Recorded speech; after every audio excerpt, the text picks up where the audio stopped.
Hello, my friend, and welcome back to another season of the Colorful Futures podcast. My name's Liora Natania, the host of the show, and we're really excited to be back again after a few months hiatus for season 2. Something that I think is kind of cool is the first episode of season 1 I recorded around this time last year.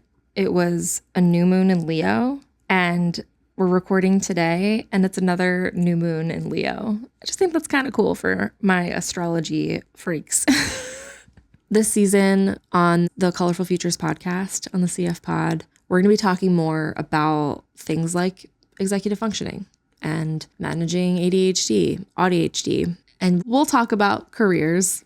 We'll talk about job search stuff, but we'll be talking more about just the day-to-day things that we all go through as neurodivergent folks, especially people with ADHD and ADHD, because it's all connected. And as I like to say, even when I'm career coaching, it's all through the lens of executive functioning. Season 2, like this iteration of the podcast, has been on our team's minds for probably all of this year so far. So at least like 6 months. And in all honesty, the hope was that we would start recording this like months ago. But that didn't happen. And we're here today. And it's all good. I was going through a lot of burnout in work, in life, creative burnout, and a lot of executive dysfunction, which is like status quo for me as a ADHDer, but it was really not so fun. Season 2 of the CF Pod was something that I was really excited for. Our team had so many ideas, different conversations about it, and it's been in the works for a while. I probably could have started recording a few months ago, but my nervous system just wouldn't let me. And that happens sometimes, right? Like we have projects, we have goals that we really want to work on, that we want to achieve, but our brain and our nervous system isn't letting that happen no matter how much our heart wants it. Like they're not communicating. They're not on the same page. And when that happens, like I know for me, that can almost make things feel even worse. Like I'm already going through burnout, already going through like depression, anxiety, feelings of imposter syndrome, executive dysfunction. And so knowing that I have this project that I care so much about and I want to work on, I want to get it started, but no matter how much I want that, it feels near impossible. Like there's so much resistance, whether it's how I'm feeling mentally or my nervous system is shot or my capacity is low, my spoons are low, but there's a part of me that just really wants to do it. And then the thoughts of like shame and blame and guilt and all of that stuff start coming up, which just adds to like the really fucked up emotional soup that's happening. But life happens, right? Shit happens. And I think especially for neurodivergent folks, for people like myself, autistic ADHDers, we're always kind of dancing with burnout. Whether that's because things in our life change or our medication changes, there are so many different factors that can lead to feeling burnt out. It's kind of always there a little bit. And it's just a matter of like how severe it is. I don't know if that's true for everyone, but that's true for me. Like one thing can kind of just like push me further along on that path. So this has been a plan for a while, this season of the podcast. And, you know, my executive dysfunction, my burnout was preventing me from moving forward with it. But obviously we're here today recording, which is amazing. So what changed? Honestly, I'm still going through burnout. Like I'm not on the other side of it. I'm still navigating it right now. And actually I'm kind of a few steps back because I'm finally back on my ADHD meds. And that has been a transition that sort of came out of nowhere. Was hoping that it would be like a flipped switch of like, oh, everything's fine now. But it wasn't like that. It was more like whiplash, and it's a big adjustment. So that's brought in a whole other set of changes. So all of that to say, there are a lot of things that can trigger feelings of burnout, overwhelm, things that can be a drain on your capacity. That can be stuff in life. Like for me, I was growing my business last year. I was going through a divorce. I was going through schedule and routine changes. I'm in another period of growth in my business now. And also with inconsistent medication. Hi, Benny. I don't know if the mic picked that up. He's probably going to hang out with us for a bit. Okay, so my son, Benny, is going to join us. Do you have anything you want to add? That's a good point.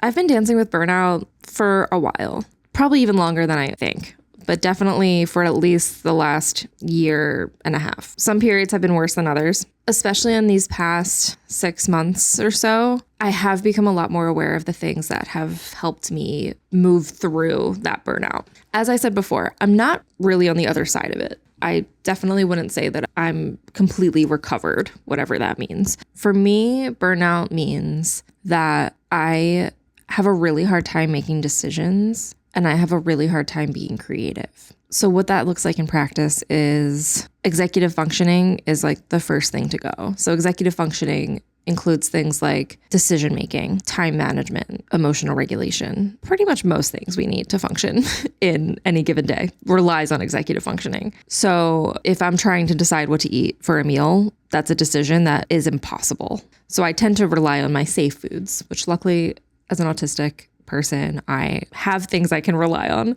But even things like managing my day, prioritizing a to-do list, like all of that feels like an insurmountable task. So the majority of my day, whether it's initiating a task like getting out of bed or anticipating multi-step processes like showering or cooking a meal or getting my work done for the day, all of that feels 20, 30, 50 times harder than typical. I also experience a lot of creative blocks, which is frustrating when much of the work that I do relies on my creativity. I can still show up and coach people and help them work through something, but I find it very difficult to show up and create content, which unfortunately in 2025, creating content is necessary for owning and marketing a business. The creativity is often the first thing to go when I feel burnt out. I will struggle with decisions and I'll struggle to manage my time, but the most noticeable thing is that I don't feel creative at all. I don't feel inspired by anything. I don't feel motivated by anything. It's very hard for me to create. And create could be making content for marketing, writing an email, doing a craft. That's like just for fun. Like I just don't have it in me to do it, no matter how much I want to. And when I'm burnt out, I feel exhausted, not even physically.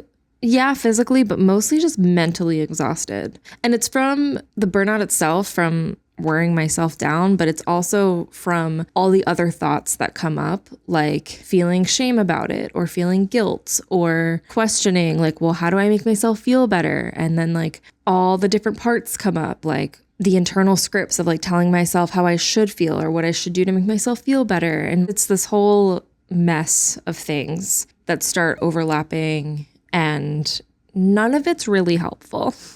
The first thing that I found really helpful when you're managing burnout and you're experiencing it is to just first be patient with yourself and compassionate with yourself as much as you can. Try to find the voice inside you, the one part inside you that can give you that compassion and pass them the mic. Give them the chance to tell you that it's okay to meet yourself where you are, that it's okay to feel how you feel, and that you don't need to perform to some made up standard that society tells us we need to do, force ourselves to do something because that's what like capitalism has trained us to do.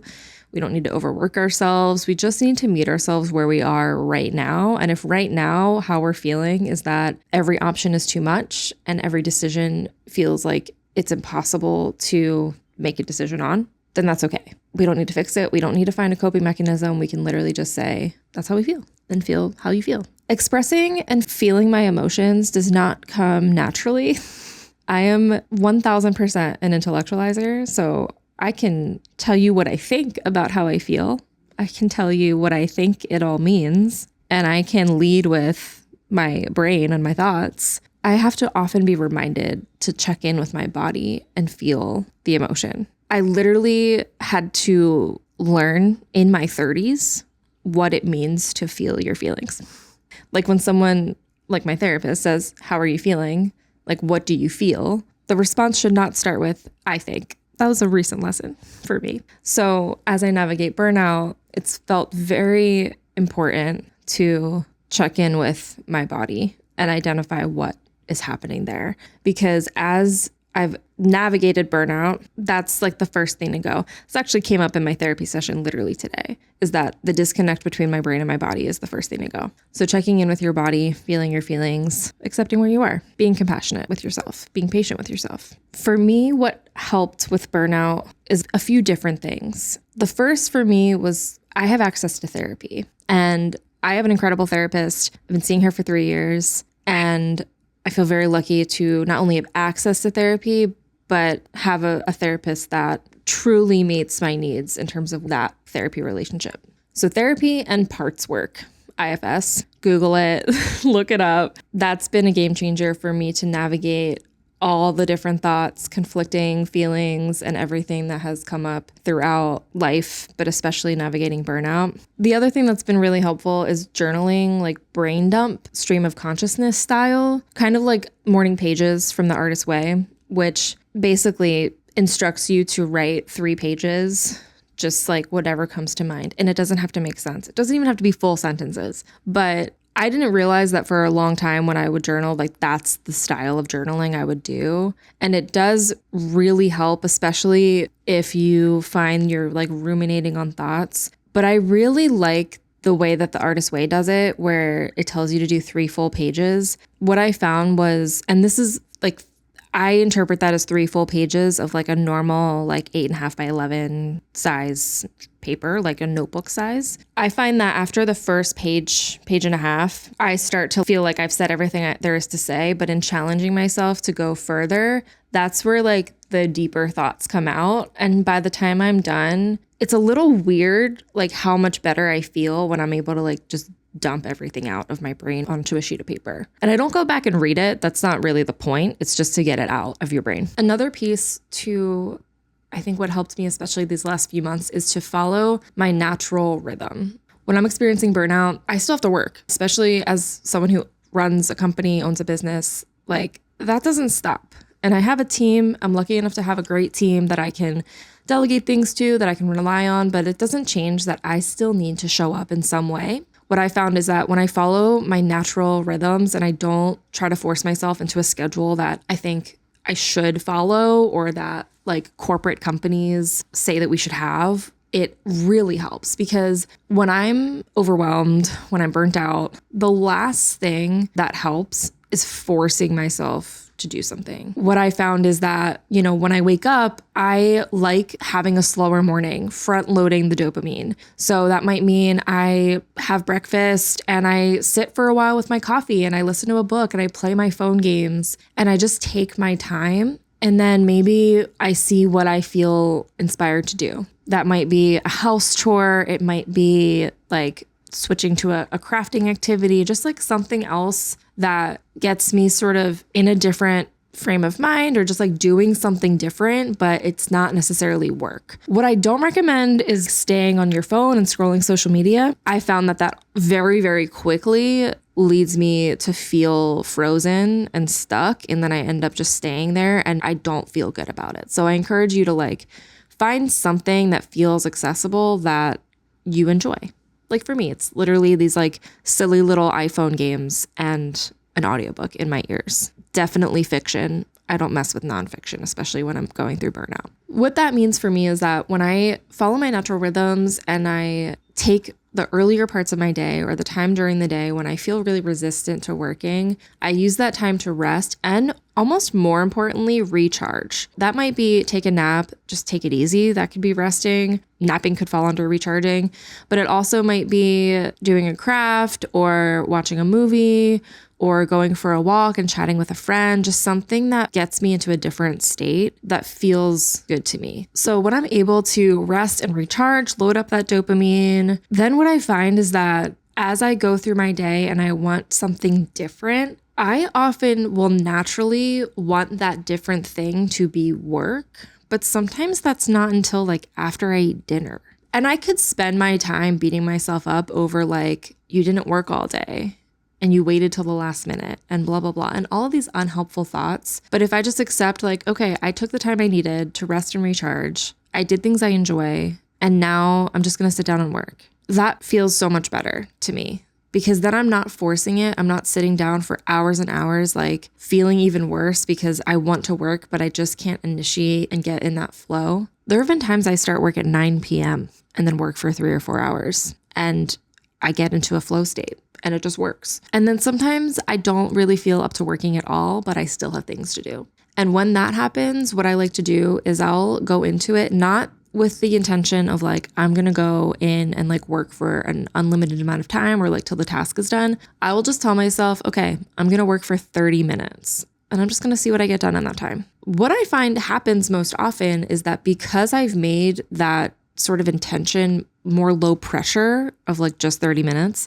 I go into it with a more open-minded, optimistic mentality. And I feel more positive going into it because I'm like, okay, it's 30 minutes, like whatever, I'll just get started. I'll put music on that I know kind of gets me in work mode. I have a folder of playlists called work mode, and it's a collection of different playlists. A lot of them are instrumental. And then one of them, there's a band called The Midnight that's kind of like 80s synth vibes. But for whatever reason, I really like it for working, and I've listened to it so much during my workday that now if I put it on, I'm like immediately in work mode. So I'll put on a work type playlist, set a timer for 30 minutes, or I'll just tell myself 30 minutes and I won't set a timer. And I end up working for longer because I have allowed myself to just low pressure, good mood, get into that flow. And I always have the option of stopping at 30 minutes, but I usually end up working longer, which feels really good. There's other rituals that I've implemented in my life that I think also really help support me when I'm feeling overwhelmed.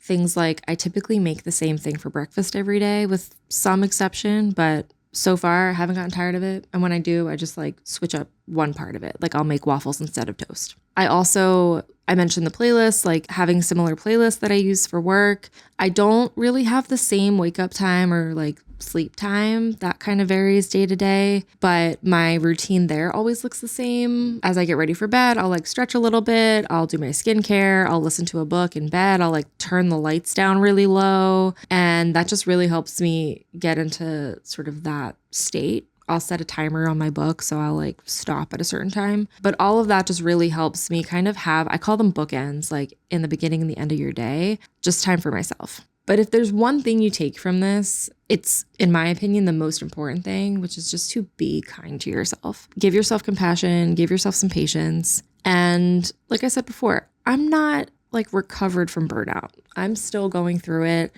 I'm still navigating changes in my routine, in my mental health, getting used to being back on ADHD meds. I don't know that there's really an end to it. There's so much pulling at us all the time, whether it's our personal lives, our work, our friends and family, health stuff, the state of the world. But if we can find these moments where we can really support ourselves also, and I forgot to mention this, but I can very quickly isolate when I'm feeling overwhelmed and burnt out, but allowing myself to try to break away from all or nothing thinking is something that's always in progress for me. But like trying not to isolate myself from my friends and my community has also been really helpful. So even if it's just like a quick text or scheduling a phone call for like 30 minutes, sometimes I resist it because I don't feel like I have the energy, but I always feel better afterwards. So these are just the things that we can try. Like I said, most importantly, it's just being kind to yourself, being patient, being compassionate, and just showing up in whatever way you can. Whether it's, you skip a shower in favor of eating, or you do 30 minutes of work and let that be enough. Something new we have for you this season is every week we'll be sharing a tip that you can try, our quick tip of the week. This could be something that helps support you and your neurodivergent brain, helps you educate, inspire, or teach you something about being queer. Or it could be a tip that could help you in your career, in your job search. Our tip for this week can help you go from thinking that like one moment of your day that didn't go to plan has like ruined your whole day to being able to move forward and turn your day around. And that is that instead of thinking of your day as one full big chunk of time, to start thinking of your day in parts. So you have maybe the early morning, the midday, afternoon, early evening, and like nighttime.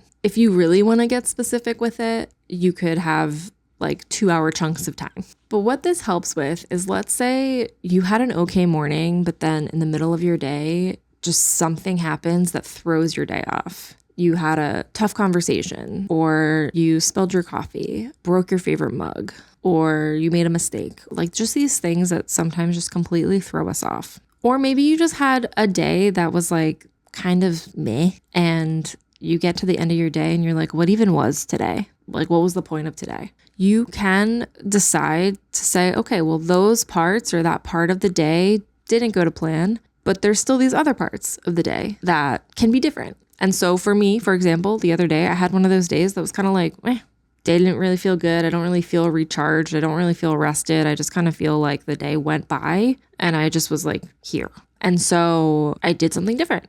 I picked up my little diamond painting kit and changed the seat that I was sitting in. Instead of sitting in like one part of the couch, I like moved to my table and I just did a different activity and just got in a different state. And that was enough for me to be like, oh, wow, like this was a great day. Or I like played Sims for a couple hours, which I hadn't done in a while. And even though most of the day I was feeling kind of just acknowledging that that was in the past and I could move on. And even in the couple hours that I had left of my day before I went to bed, I could do something different, and it makes all the difference. So that might help you. Let me know if it does. So that's our quick tip for you this week. I hope that as we go through this season that you feel seen and heard, and that you take something away from the episode, even if it's something little that you can try. We're always here. So if you want to DM us on Instagram or write a comment somewhere, send us an email. If you have a question, a thought, an idea, or just something that the podcast made you think of, or if you tried anything that we shared with you, we would love to hear it. That's all we have for you today. And we'll see you in the next one.